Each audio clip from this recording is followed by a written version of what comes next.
Hello student, today we discuss the second video of lesson 5 earthquake and volcanoes. First video हम पहले दे चुके हैं. Today again I try for my best from 11th class part 1 fundamental of physical geography.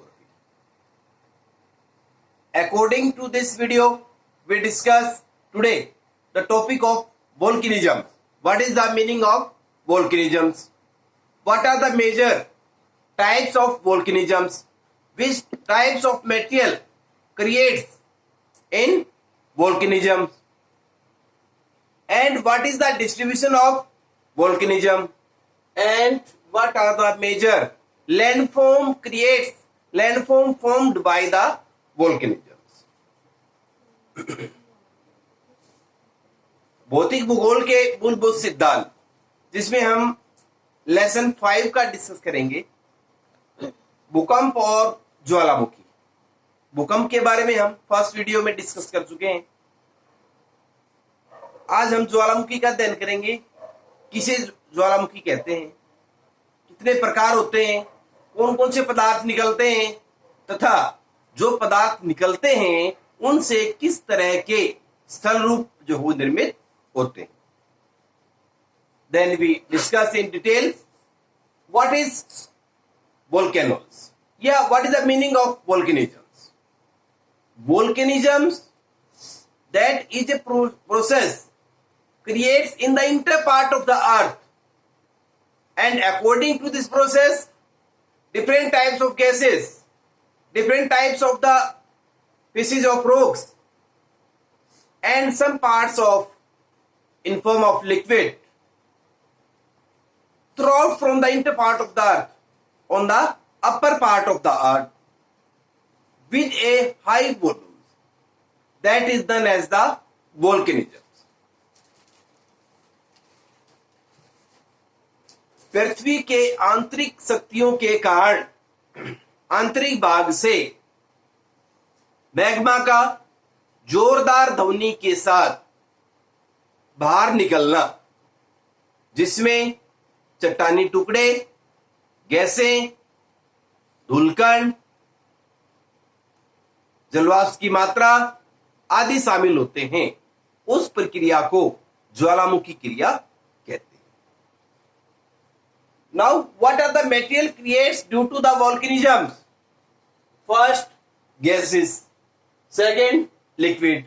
And third, in the solid form.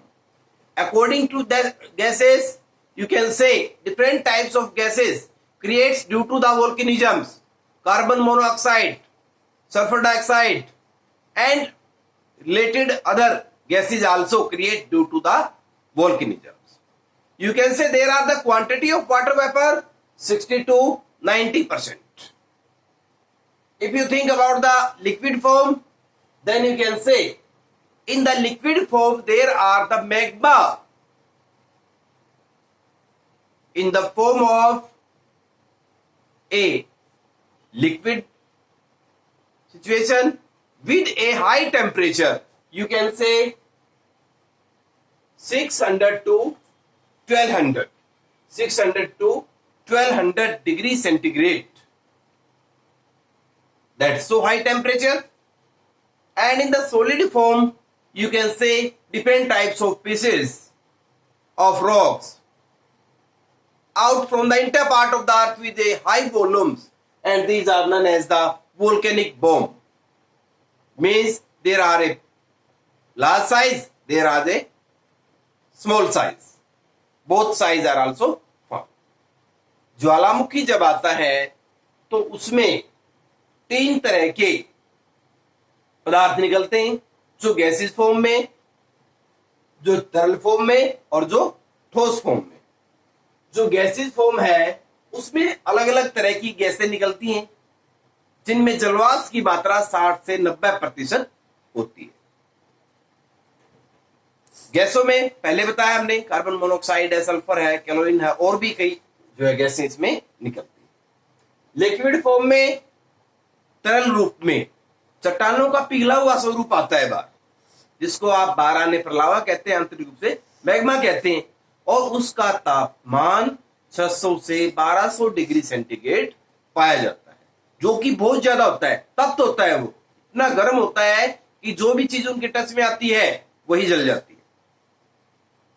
Solid form में मटर के दाने से लेकर के और बड़े बम तक बड़े से बड़े साइज के टुकड़े चट्टानों के जो है बाहर आते हैं, जिन्हें ज्वालामुखी बॉम्ब का नाम भी दिया जा सकता है। इस तरह से 3 तरह के पदार्थ जो है ज्वालामुखी विस्फोट में निकलते हैं।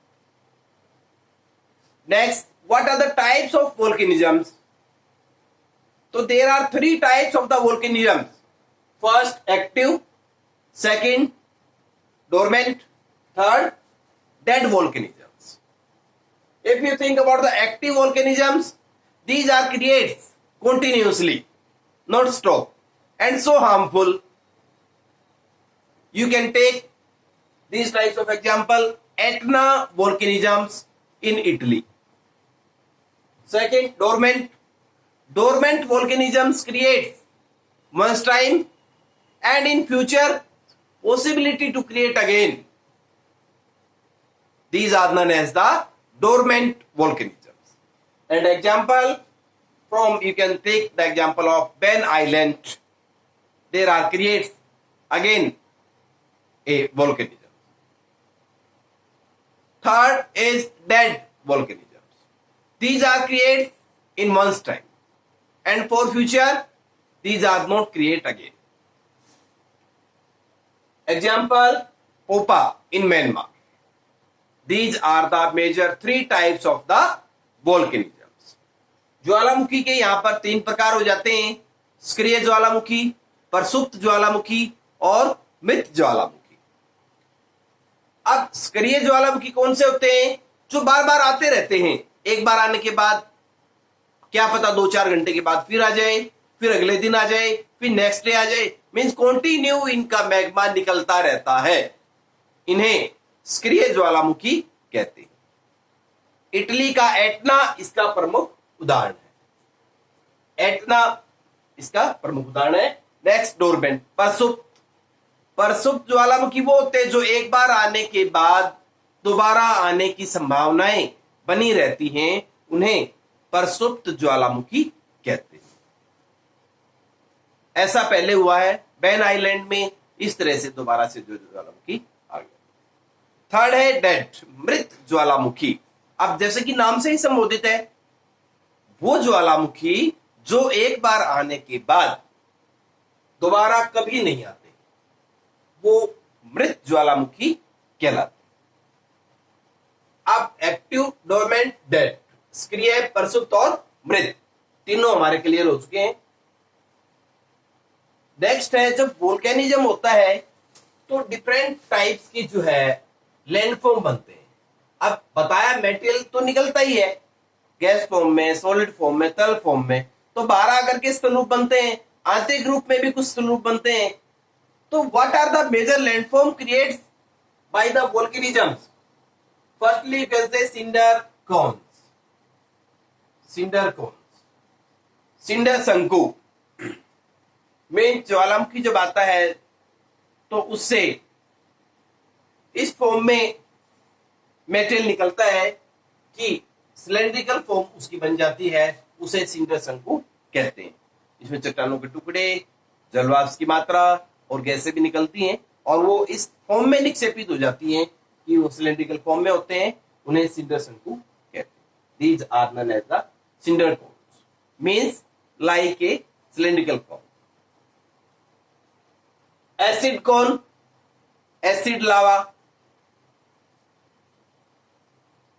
जब ज्वालामुखी में से मैग्मा निकलता है बाहर, creates the magma from the inter part of the earth due to the processing of volcanism, then that is deposit in the form of this thing, half circle form. These are known as the acid cone. अर्धवृत्ताकार रूप में, गोलाकार रूप में सारा का सारा material निक्षेपित हो जाता है, उसे हम एसिड कोन का नाम देते हैं। प्लग। अब प्लग क्या है? When the creates the magma from the inner part of the earth in the processing of volcanism. Then you can say that it deposit in the pipe of volcanisms. You can say in the hole of volcanisms, and that is like a plug.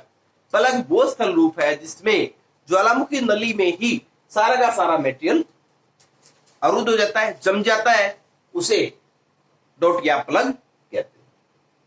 Composite cone, composite कोन जैसे कि नाम से ही संबोधित है. Composite means different types of material deposit in A particularly landforms. एक ही स्थल रूप में अलग अलग प्रकार के चट्टानी टुकड़े, गैसें, तरल पदार्थ सभी निक्षेपित होना, वो मिश्रित शंकु कहलाते हैं. These are known as the composite cone. In inter part of the earth, there are different types of landform also formed. Sill, lapolith, laccolith, dike, and other also form in the inter part of the earth. कुछ ऐसे भी हैं जो पृथ्वी के आंतरिक भाग में बनते हैं स्थल रूप, वो भी इसमें शामिल हैं, जिनमें सिल, लेपोलिथ, लेकोलिथ और डाइक ये प्रमुख हैं, और बाकी और भी कई सारे स्थल रूप जो वो हैं. That's also clear. नेक्स्ट है डिस्ट्रीब्यूशन ऑफ वोल्केनिक. ज्वालामुखी का वितरण. अब डिस्ट्रीब्यूशन की बात करें तो हमने पहले डिस्कस किया था, जो भी डिस्ट्रीब्यूशन अर्थक्वेक का है एज इट इज वोल्केनिज्म का है. First, Pacific oceans. In the Pacific oceans create the different types of volcanisms, and there are the ring of fire. Active volcanism is found 70 to 90% in these types of Pacific Ocean. Ring of fire पहले बताया प्रशांत महासागर में ही पाई जाती है, क्योंकि वहां पर सक्रिय ज्वालामुखी लगातार जो है वो आते रहते हैं. मिड वर्ल्ड बेल्ट में वही क्षेत्र आते हैं जहां पर नियरेस्ट मेडिटेरेनियन सी है या फिर भूमध्य सागरीय क्षेत्र के आसपास के क्षेत्र हैं, उनमें भी लगातार जो है वो ज्वालामुखी. अफ्रीकन रिफ्ट वैलीज, अफ्रीका की जो रिफ्ट वैली है वो भी इसके लिए प्रसिद्ध है. इसके अलावा कुछ अन्य भी जो है क्षेत्र हैं जहां ज्वालामुखी प्राय आते रहते हैं. That is the distribution of the volcanism, ज्वालामुखी का वितरण. आज हमने डिस्कस किया ज्वालामुखी क्या है, कौन से पदार्थ इससे निकलते हैं. ज्वालामुखी के टाइप्स क्या हैं? Active, dormant, dead. इसके लैंडफॉर्म कौन कौन से हैं? आउटर पार्ट और इंटर पार्ट दो हैं. एसिड, प्लग, कंपोजिट कोन, सिल, लेपोलिथ, लेकोलिथ, डाइक, ये दोनों हैं, इंटर पार्ट के भी आउटर पार्ट के. हमने डिस्कस किया वोल्केनिज्म्स की डिस्ट्रीब्यूशन. 3 बेल्ट हैं, इसके अलावा कुछ और क्षेत्र भी हैं. Today again also try for my best. And if you like my video, please subscribe my channel. Stay home and be happy. Please do hard work and listen carefully. Thanks to